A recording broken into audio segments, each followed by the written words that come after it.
20h sur les antennes de la télé Futurs Médias. C'est parti pour le sommaire de cette édition. Un homme de 35 ans retrouvé mort sur la corniche. Moutarou Diallo serait victime d'un assassinat. Le présumé coupable est déjà entre les mains de la police. Les réactions continuent après l'appel au dialogue du président à la classe politique. Le porte-parole de l'APR, Seydou Gueye, estime qu'il faut des échanges consensuels sans exigence. Waljojo Ndiaye de la société civile juge essentiel les conditions posées par le Parti démocratique sénégalais.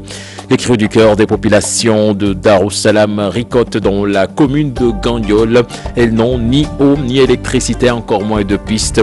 Ces populations ont manifesté leur mécontentement. Match crucial des Lions du Sénégal ce mardi à Ouagadougou. Les Poulans d'Aliou Cissé jouent leur avenir pour une qualification au mondial russe.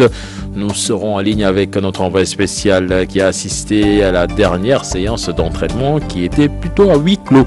Vous entendrez peut-être la réaction de l'entraîneur Aliou Cissé dans ce journal. Voilà le sommaire de cette édition. Dans quelques instants, le développement.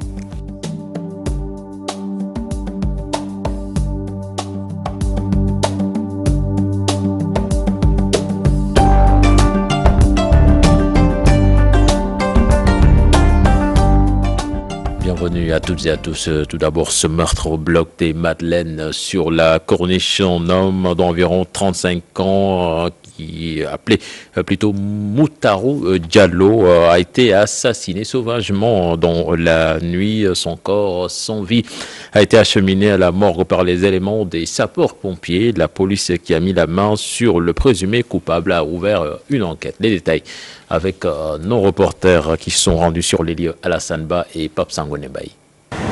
La scène est dramatique, l'image triste.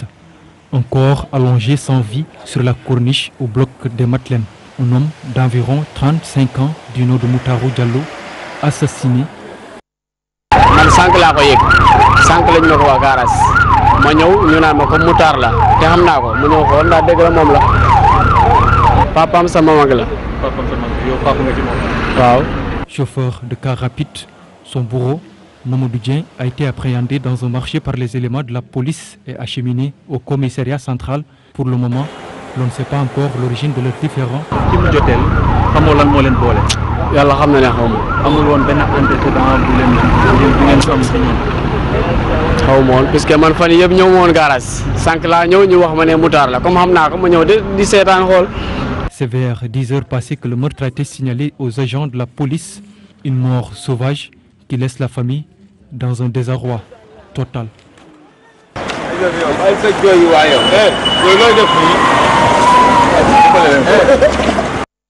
Nous parlons politique à présent avec l'appel au dialogue lancé par le chef de l'État. Waljojo Ndiaye salue l'initiative. Ce membre du collectif des organisations de la société civile pour les élections juge essentielles les conditions posées par le Parti démocratique sénégalais qui, à son avis, pourront enrichir le processus démocratique au Sénégal.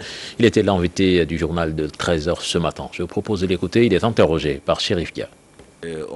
À chaque fois, au moment de la révision ordinaire ou exceptionnelle des listes électorales, nous nous rendons compte que, par exemple, les collectivités locales qui ont en charge, par exemple, de signaler les cas de décès, le ministère de la Justice qui a en charge de signaler les Sénégalais qui ont perdu leurs droits, etc., généralement, il y a des difficultés à ce niveau-là pour faire la remontée des informations, pour avoir une fichier vraiment dépouillé, élagué de tous les scories, etc.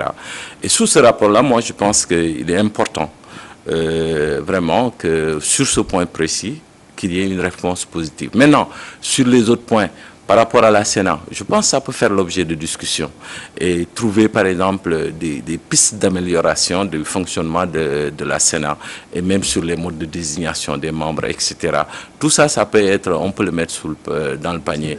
Le ministre de l'Intérieur, au niveau de la société civile, certains ont proposé par exemple la création d'une délégation générale en charge des élections. D'autres ont proposé la mise en place d'une haute autorité chargée, comme l'avait, en s'inspirant bien sûr des propositions de la CNRI, chargée des élections. Je pense que les acteurs peuvent s'asseoir autour d'une table et discuter en toute objectivité et en toute sincérité sur ces questions-là et mettre entre parenthèses les différents agendas politiques. Toujours sur cette question de l'avis de Mbaye Sidi Mbaye, analyste politique, cet échange doit constituer un cadre où pouvoir et opposition vont faire des propositions et s'accorder. Pour lui, le dialogue national n'a pas donné grand-chose. Seydou Gueye, porte-parole de l'APR, estime qu'il faut faire des échanges consensuels sans exigence. Alassane Ba. Il y a déjà eu un dialogue, mais de l'avis de l'analyste politique, il n'a pas donné grand-chose. Un échec. Pour ce que j'en ai retenu, il y avait énormément de monde et énormément d'intervenants. On ne sait pas toujours d'ailleurs si c'était des intervenants politiques ou bien des intervenants de la galerie. Dialoguer, trouver un consensus sans exigence, estime le porte-parole de l'APR. Je crois que pour dialoguer, il faut être deux. Et être en dialogue, ça suppose également une attitude, une éthique. C'est une éthique de la discussion. Et cette éthique de la discussion, elle suppose d'aller au dialogue sans chercher absolument à n'entendre que l'écho de sa propre voix. Il est établi que c'est une conviction forte chez le président Macky Sall et on ne saurait accepter justement que ceux qui par le passé ont mis en péril notre système politique, ont fait reculer notre modèle démocratique et ont même fait courir à notre pays un risque de dévolution dynastique du pouvoir, s'érigent en donneur de leçons ou en exigeant. Non, le dialogue dépasse le champ politique. Il concerne toutes les forces vives de la nation. L'intérêt du dialogue est de trouver un fort consensus sur des questions liées à l'avancement de notre démocratie, échanger, faire des propositions.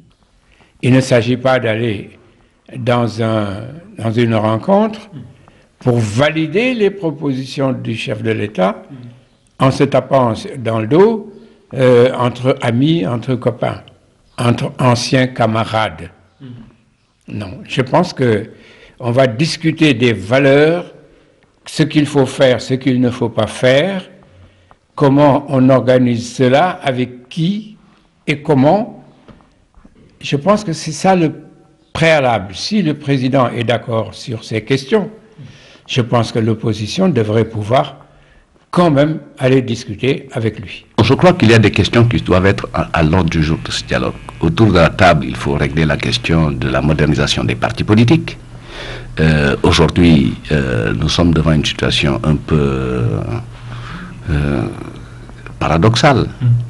Dans le même moment où nous voulons élargir et ouvrir le champ démocratique, nous nous retrouvons à organiser des élections avec 47 listes. Comment devra-t-on faire quand on sera 50, 70 candidats à une élection présidentielle? Le chef de l'État Macky Sall tend la main une seconde fois à la classe politique, mais également à toutes les forces vives de la nation.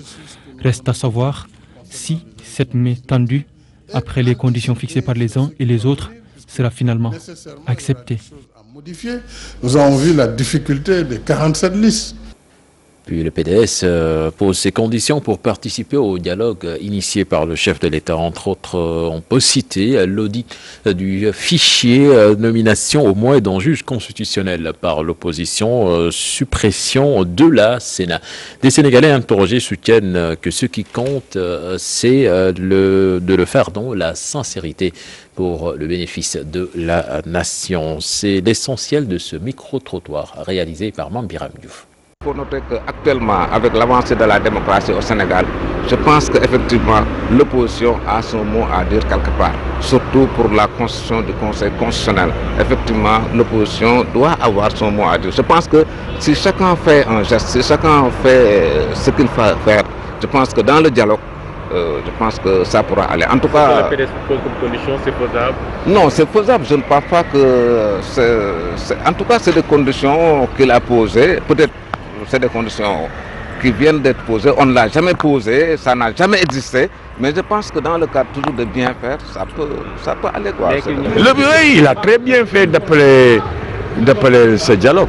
Oui, effectivement, ça c'est la moindre des choses. Le PDS pose des conditions? Oui, il pose ses conditions. C'est au pouvoir de voir ce qu'il peut faire avec le PDS. Il faut dialoguer. Il faut que nous C'est seulement dans l'unité que ce dialogue aura un sens, ainsi trouver des solutions. Mais je pense que le chef de l'État doit être soutenu dans ses projets, même par l'opposition. Autre aspect de l'actualité à présent, dans le village de Darussalam, Ricotte, situé dans la commune de Ndiébel-Gandio, les populations crient leur ras-le-bol et réclament des routes praticables, de l'électricité, de l'eau. Ces populations du village font plus de 7 km pour trouver du liquide précieux. Au même moment, les femmes sont confrontées à d'énormes difficultés liées à la santé. Reportage signé sur place Ousseynou Diop et Habib Sek. À Darussalam, Ricotte, village situé dans la commune de Ndiébel-Gandio, les populations sont très en colère. Dans ce village, il manque d'eau, d'électricité et de routes praticables, une situation que déplorent les habitants de Ricotte. Dans tous les villages de Ricotte, il n'y a pas d'eau potable. On fait des kilomètres et des kilomètres pour avoir de l'eau potable, et cela dans des conditions très difficiles. On va d'un village à l'autre rien que pour trouver de l'eau potable. Parfois, on marche 7 kilomètres. Nous autres. À Darussalam, les femmes sont aussi confrontées à plusieurs problèmes. Dans tous les villages, il n'y a pas de poste de santé. Ricotte manque de tout. Durant les 9 mois de grossesse, les femmes sont obligées de braver tous les risques pour se faire consulter à Saint-Louis, même pour faire un examen dans le cadre du suivi. On fait au moins 10 à 20 km. Nous sommes pauvres. La priorité à Ricotte est aujourd'hui l'accès à l'eau potable. Dans ces villages, il faut marcher 7 km pour trouver le liquide précieux. Nous n'avons pas de route, nous n'avons pas d'électricité comme je l'ai bien dit. Nous n'avons pas de case de santé pour y soigner. Pour se soigner, il faut aller à Tassiner. Et souvent, tu vas là-bas et tu ne trouves pas de médecins, etc. Il faut aller à Saint-Louis pour se soigner. Donc c'est très dur ici, à Darussalam. Nous réclamons, nous interpellons le monsieur le président pour qu'il nous aide. Ici à Gandiol, le maire n'a rien fait, je dirais qu'il n'a rien fait ici à Darussalam. Il n'a rien fait ici à Darussalam. Les populations de Ricotte réclament la réaction du gouvernement pour trouver des solutions à tous ces problèmes, sans quoi elles ont promis de passer à la vitesse supérieure dans les prochains jours. Comment conserver la viande de mouton après la tabaski? De nos jours, les ménagères ont abandonné les méthodes anciennes telles que le séchage au profit de la congélation. Celle-ci obéit également à des règles. Le docteur vétérinaire Kumba Kevegei recommande tout d'abord de respecter l'hygiène, mais aussi le respect de la charte de froid. C'est ce que vous allez voir dans ce reportage signé Moussa Ngom et Thierno Laurent Mendy. Après l'abattage, le défi de la conservation de la viande du mouton, une occasion de revenir aux bonnes vieilles méthodes.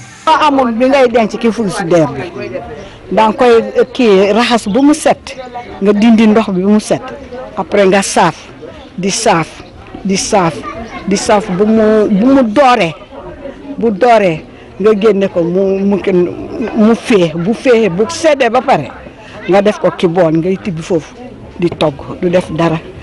Encore Casamance gi yàpp bi da nga koy jël nga dagg ko nii bu mu sew nii mun nga ko def ki naaj bi nii bu mu woo mel ni maanaam comme géej boo bëggee togg nga dagg nga togg boo bëggee dagg nga dagg noonu la ñuy def.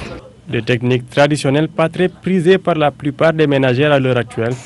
Les congélateurs tournent à plein régime dans les foyers. Bu njëkk ba dañu doon saaf comme ni ñuy wax di ràcc mais léegi loolu kenn defatu ko. Mais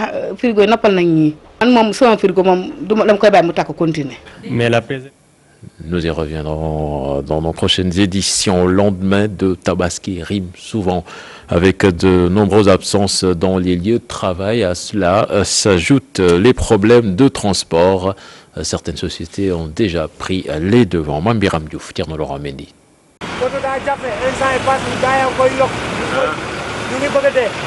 L'attente a été longue avant de s'embarquer à bord de ce taxi. Des difficultés de trouver un moyen de transport rencontrées aussi par ce jeune. Les tarifs sont un peu augmentés, tu vois.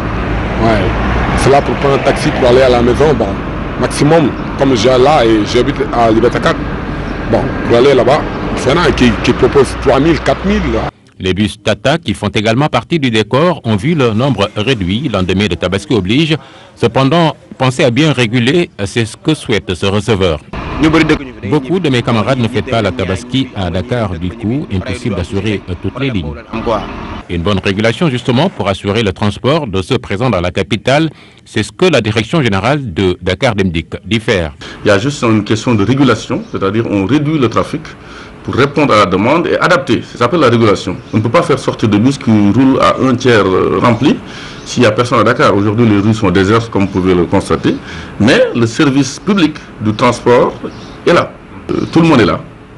Sauf les personnes qui ont bénéficié, bien entendu, de permission, qui habitent très loin, vers Bakel, Tambacounda, Casamance, donc un jour de plus qu'ils ont pris sur leur congé, c'est normal. Autre lieu de travail, ces sociétés d'assurance où l'on note des absents du fait de la Tabaski. Tout le monde n'est pas présent, parce qu'il y a des gens qui habitent vers la Casamance, Tambacounda, quelque chose comme ça, donc il leur serait très difficile de venir le lundi.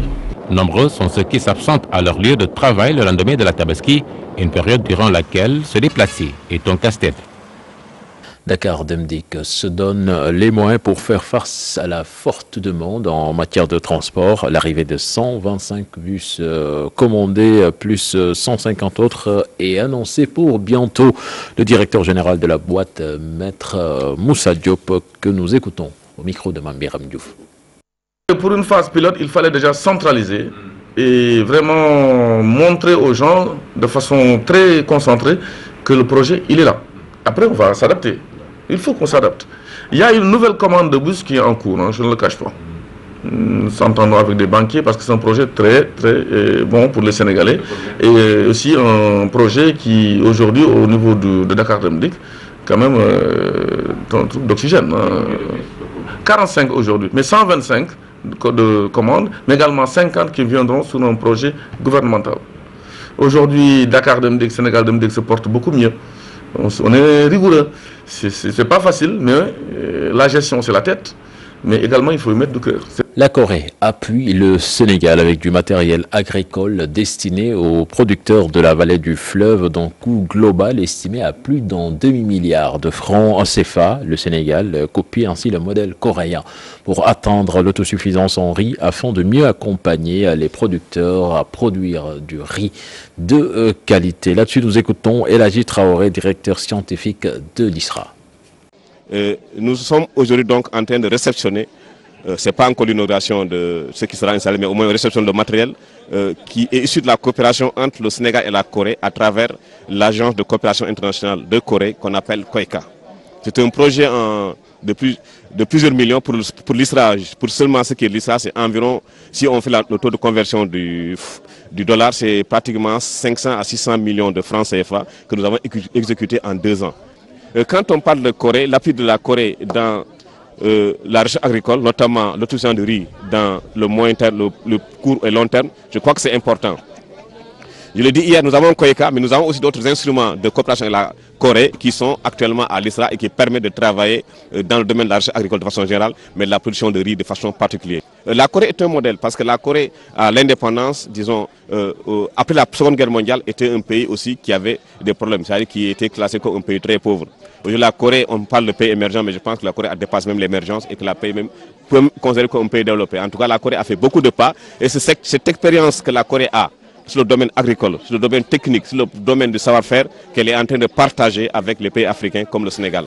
Il a encore ébloui ses fans au 6 le jour de la Tabaski. Le leader du Super Étoile a fait plaisir à son public pour ce qui peut être considéré comme un avant-goût de Bercy 2017. Retour sur cette soirée avec Aïssatou Paye.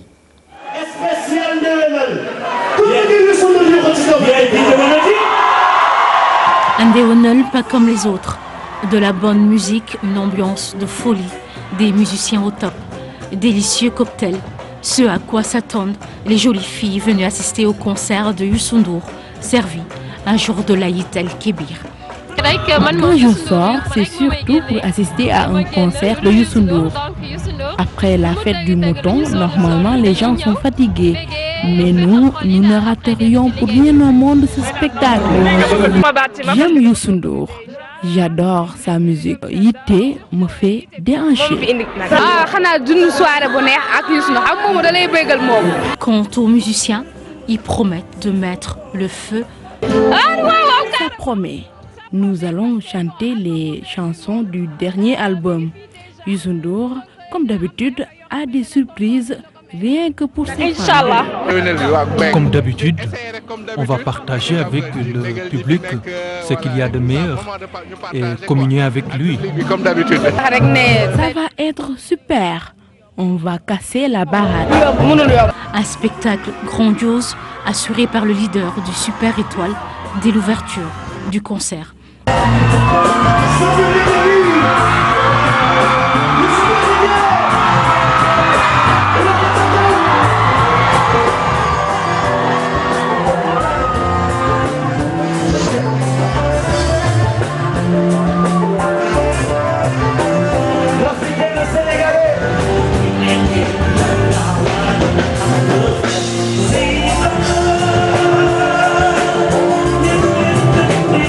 Autre tube pour enchanter la foule.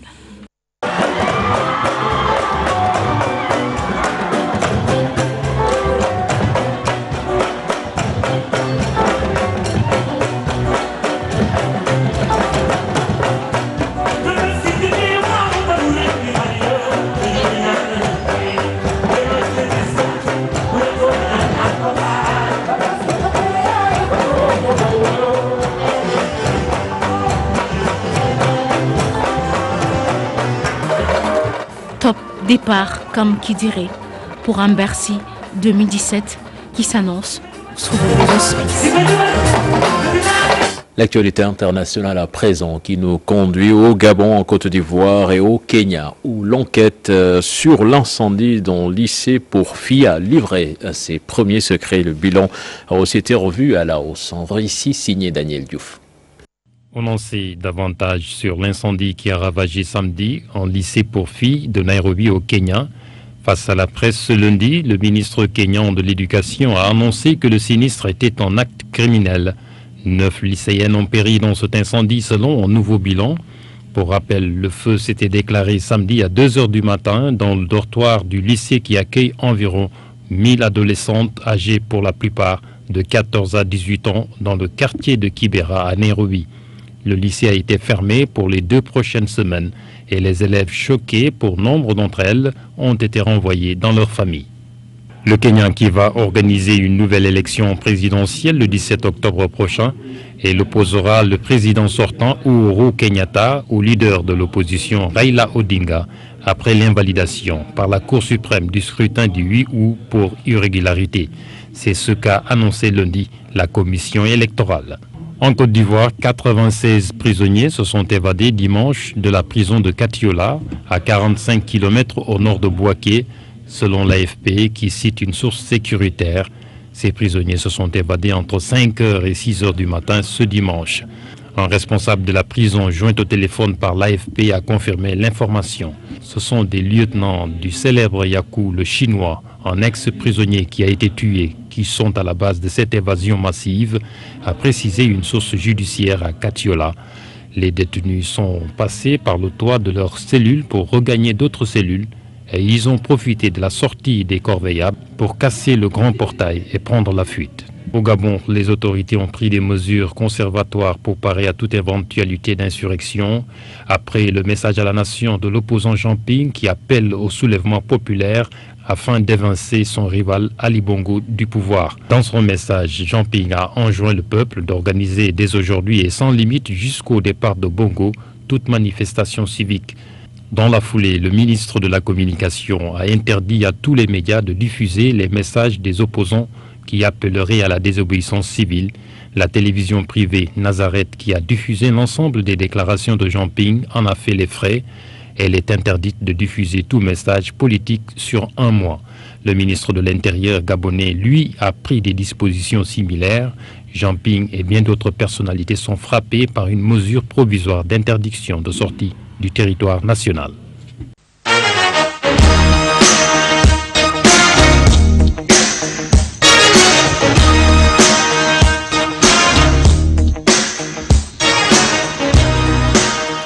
Burkina-Sénégal plutôt, c'est demain à Ouagadougou. Les Lions se sont entraînés à huis clos au stade qui va abriter la rencontre.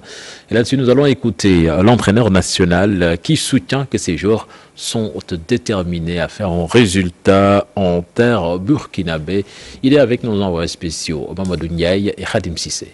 Tout d'abord, nous l'abordons, c'est vrai, avec beaucoup de sérénité, avec beaucoup de calme. Nous savons que c'est notre troisième match dans cette poule-là. C'est une poule qui est quand même assez ouverte.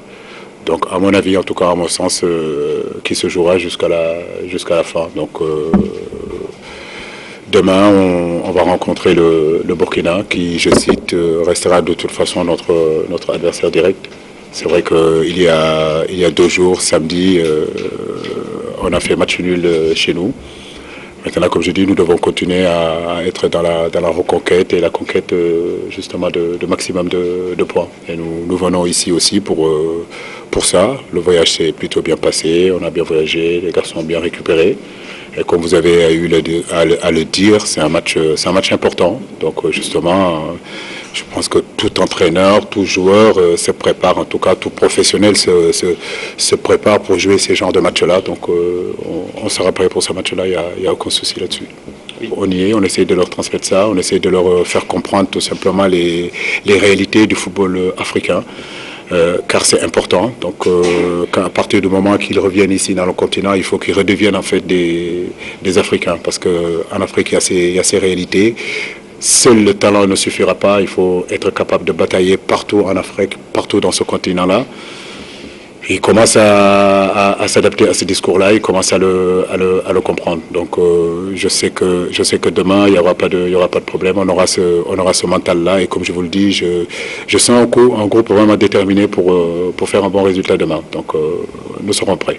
En tout cas, les supporters burkinabés sont très optimistes après la bonne prestation des étalons à Dakar et qui ont arraché le match nul.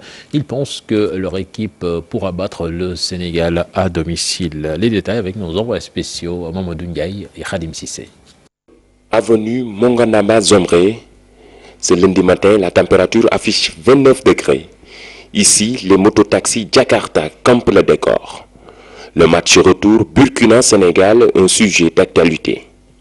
Les supporters sont confiants, surtout après la prestation des étalons à Dakar. Le premier match au Sénégal, c'était un match vraiment très difficile pour les Burkinabés, mais on espère gagner le match ici à Ouaga. Aller au Sénégal, on a fait 0-0 avec l'équipe du Sénégal. Bon, ici c'est chez nous. On ne va pas laisser le Sénégal venir nous battre, parce qu'on veut aussi participer à notre première fois à la Coupe du Monde. Et je crois qu'Inch'Allah, par la grâce de Dieu, ça va marcher. Ce supporter burkinabé affiche sa déception après les jeux proposés par les Lions samedi à Dakar. Tout de même, il craint encore les Lions de la Teranga qui peuvent créer la surprise à Ouagadougou. Je suis burkinabé 100%. Mais moi, je ne m'attendais pas le jeu du Sénégal comme ça. Parce que je vois dans les clubs français, on suit à la télé, on voit les joueurs. C'est Mané qui est à Liverpool. On voit comment il met le crochet, il prend les balles. Il n'y a pas eu de balle au pied. Mais là où j'ai à vous féliciter, c'est la défense. L'équipe nationale du Sénégal est arrivée hier à 10h à Ouagadougou, après un blocage d'1h30 à l'aéroport de Ouaga.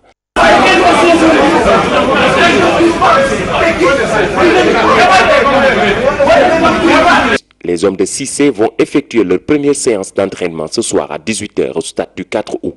Burkina-Sénégal, prévu demain à 18h, comptant pour la 4e journée des éliminatoires du Mondial 2018 en Russie. Objectif, battre le Burkina pour prendre la première place du groupe D.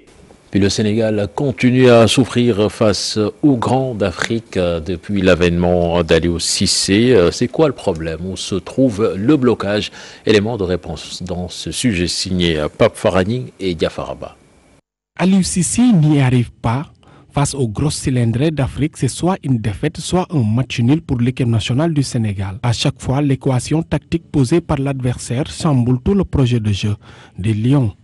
Quand on a vu le match aussi bien contre le Cameroun que contre la fois dernière, là, le Burkina Faso, on a vu exactement les mêmes phases de jeu. Cela veut dire qu'on était beaucoup sur la latéralité. En fait, tous les spécialistes s'accordent à accepter que le Sénégal doit se préparer à jouer contre des équipes qui font un bloc bas et qui profitent de certaines occasions pour pouvoir inquiéter le Sénégal. Pour nos analystes, le mal est beaucoup plus profond. Une variété de schémas tactiques est nécessaire pour s'imposer durablement dans le football moderne. Et à ce niveau, quand on veut aller en Coupe du Monde ou quand on veut disputer une phase finale, voire la Coupe d'Afrique de football, il faut surprendre l'adversaire. Et ça, je constate d'ailleurs que ce n'est pas seulement Salou Cissé, mais notre équipe nationale ne sait pas défendre et c'est pour cela qu'elle ne gagne pas, qu'elle n'a pas encore gagné. Après avoir buté sur un mur burkinabé pendant 90 minutes, Aliou Cissé devait revoir ses choix tactiques pour espérer mieux. Fondamentalement se remettre en question. Quand on veut gagner, on se donne les moyens de gagner dans le jeu et dans la gestion de l'équipe, dans l'encadrement également. C'est un 0 pointé. Je crois qu'il ne va pas changer grand-chose. Il va récupérer Gassama, il mettra un des arrêts centraux à côté de Kara. J'ai dit, au milieu de terrain, on est suffisamment outillé pour faire face. Peut-être qu'il y a un déficit technique sur leur bloc. Effectivement, ils vont être obligés de faire des fautes s'ils continuent à jouer comme ça. Et je crois que Duarte va jouer de la même façon.